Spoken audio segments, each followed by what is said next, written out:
अति सहजरे घरे market style sandwich बनै खातु थरे खाइले ही जानी परिबे।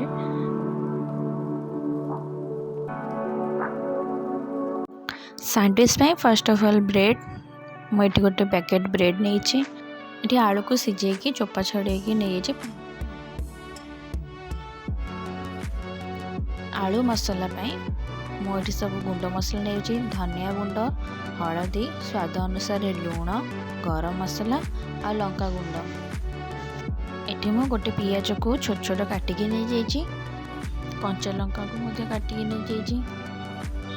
धनिया पत्र आमुठी मेयोनीज नहीं जाइए मुझे गार्लिक मेयोनीज यूज कर आपन जो मेयोनीज यूज कले भी चलो ता संग बटर मुझे अमूल बटर यूज कर ब्रेड रोस्ट और tomato ketchup sandwich main part हूँ ग्रीन चटनी मुझे नहीं किसी रसुण कंचा लंका और धनिया पत्र या आम सब ग्राइंडिंग करदे भलसे ग्राइंडिंग हाँपाई आम अल्प टिके पानी दबा इतने लुण मुझे ऐड कर देछि स्वाद अनुसार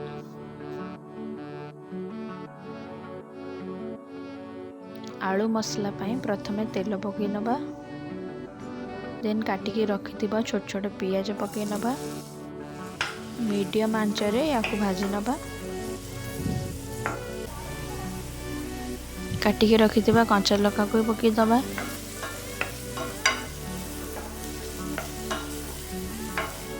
देखंतु पियाज एठी हल्का गोल्डन हो साराणी आम आउ बेसी न भाजी एथरा आलू पकई नबा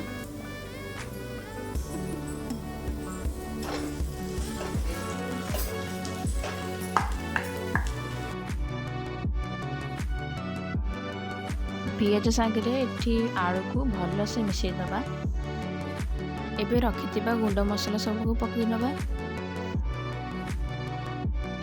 5 ରୁ 10 मिनट पर्यंत कषि सारा पर आमर ये आलू मसला रेडी हो जाइए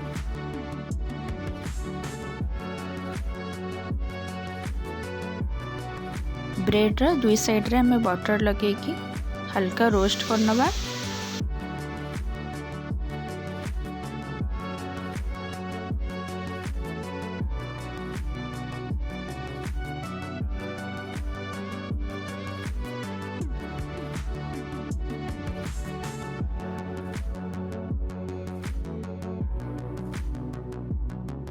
देखंतु ब्रेड टी बढ़िया भाव में रोस्ट हो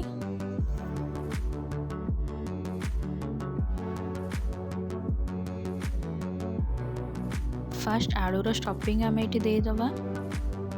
भल भाव में कोण रे दबा जेहेतु खाया बढ़िया लगे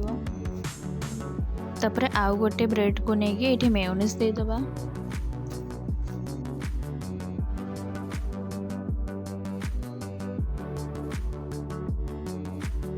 आलू रे मुझे किसी धनिया पत्र पकई देछि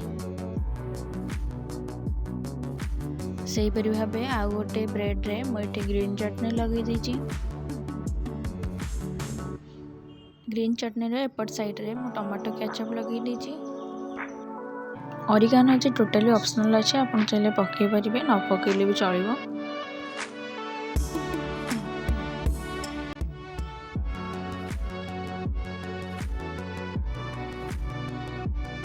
स्टेप बाय स्टेप मेरे सैंडविच को तैयारी करनी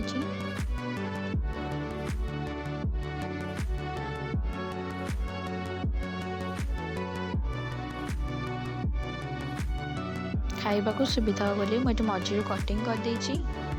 तैयारी गला हमर मार्केट स्टाइल सैंडविच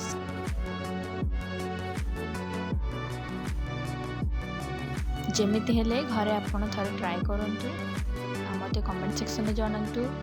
केमती टेस्ट थिला